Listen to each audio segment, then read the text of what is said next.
राष्ट्रीय सुरक्षा सलाहकार अजीत डोभाल मोदी सरकार के लिए संकट मोचक है। देखिए, जब भी सरकार संकट में रहती है, डोभाल आगे आते हैं और संकट से निकालते हैं।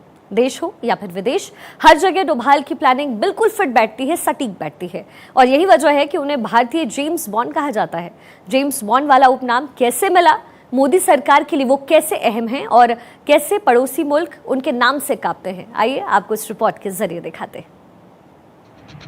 मुगल बादशाह अकबर के दरबार में नवरत्न हुआ करते थे, जो राजकाज चलाने के साथ साथ दूसरे क्षेत्रों में भी अपना अहम योगदान देते थे। ऐसे ही प्रधानमंत्री नरेंद्र मोदी के सारथी हैं, जो देश की दिशा और दशा तय करते हैं, जिनकी बारीक रणनीति का आज दुनिया भर में डंका बज रहा है।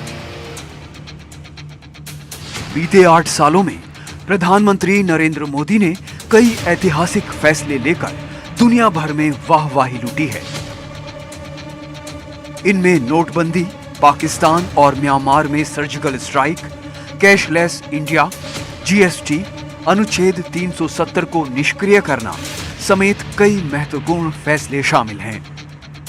इन फैसलों के दम पर पीएम मोदी ने पूरी दुनिया में दिखाया है कि भारत अब कड़े फैसले लेने में सक्षम है। इसमें कोई शक नहीं कि इन सभी फैसलों का श्रेय पीएम मोदी को जाता है, लेकिन शायद आप नहीं जानते होंगे कि इन फैसलों को लेने में पीएम मोदी के सारथियों ने अहम भूमिका निभाई है। आज हम आपको पीएम मोदी के इन सारथियों से रूबरू कराते हैं। सबसे पहला नाम है अजीत डोभाल।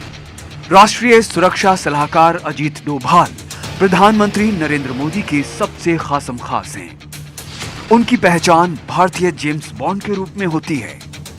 ज्यादातर आंखों पर काला चश्मा पहनकर रहते हैं और जब भी सरकार मुश्किल में होती है तो अजीत डोभाल जेम्स बॉन्ड की तरह मुश्किल हालात से निकालते हैं। अजीत डोभाल की एक काबिलियत यही है कि देश के तमाम अधिकारी या तो रिटायर हो गए या फिर बदल गए, मगर भारतीय बॉन्ड पिछले 8 सालों से ज्यादा वक्त से राष्ट्रीय सुरक्षा सलाहकार बने हुए हैं। मोदी सरकार के लिए ये अधिकारी कितना अहम है, आप इन तस्वीरों को देखकर समझ सकते हैं। जम्मू कश्मीर से आर्टिकल 370 निष्क्रिय किए जाने के बाद घाटी में तनाव था। दुकानें बंद थीं, खाने पीने के सामान मिलने में परेशानियां हो रही थीं। सरकार के खिलाफ नाराजगी थी।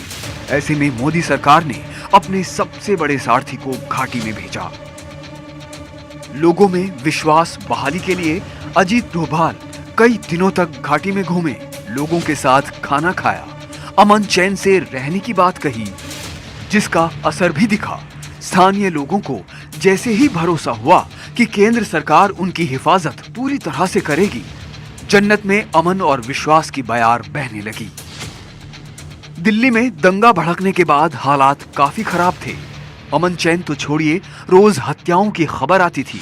ऐसे में अजीत डोभाल का जेम्स बॉन्ड वाला अवतार फिर दिखा। दिल्ली की सड़कों पर उतरे, दंगा प्रभावित इलाकों का दौरा किया, पीड़ित लोगों को समझाया। इसका असर हुआ, दंगों पर ब्रेक लगना शुरू हो गया। अजीत डोभाल की खासियत इतनी ही नहीं है कि वो सभी चीजों को अच्छे से मैनेज करते हैं, बल्कि प्लानिंग करने में भी वो बेहद माहिर हैं। पाकिस्तान में सालों तक भारत के लिए जासूसी कर चुके डोभाल पीएमओ में रहकर राष्ट्रीय सुरक्षा से जुड़े सभी मामलों पर अंतिम मोहर लगाते हैं। 2016 में पाकिस्तान में सर्जिकल स्ट्राइक को अंजाम देने के पीछे भी अजीत डोभाल का ही तेज दिमाग बताया जाता है। म्यांमार में सर्जिकल स्ट्राइक हो या फिर पाकिस्तान के बालाकोट में घुसकर दुश्मनों को मार गिराने का जज्बा, सभी जगह पर डोभाल की रणनीति पूरी तरह से फिट बैठी। यही नहीं, गलवान और डोकलाम विवाद के बाद भी डोभाल ने काफी अहम भूमिका निभाई थी। गलवान विवाद के बाद चीन के रक्षा मंत्री वांग यी से 2 घंटे तक वीडियो कॉन्फ्रेंसिंग कर चीनी सैनिकों को बैकफुट पर ला दिया था, तो डोकलाम विवाद के वक्त अपने समकक्ष यांग जीची से बात कर चीनी सैनिकों को पीछे करवाया था। डोभाल पर पीएम मोदी ऐसे ही नहीं काफी भरोसा करते हैं, बल्कि इसके पीछे डोभाल की मेहनत और कौशल है। पाकिस्तान के लाहौर में 7 साल तक मुसलमान बनकर रहे। सबसे कम उम्र में कीर्ति चक्र से सम्मानित किया जा चुका है। खालिस्तानियों का विश्वास जीतकर ऑपरेशन ब्लू स्टार के बारे में जानकारी हासिल की।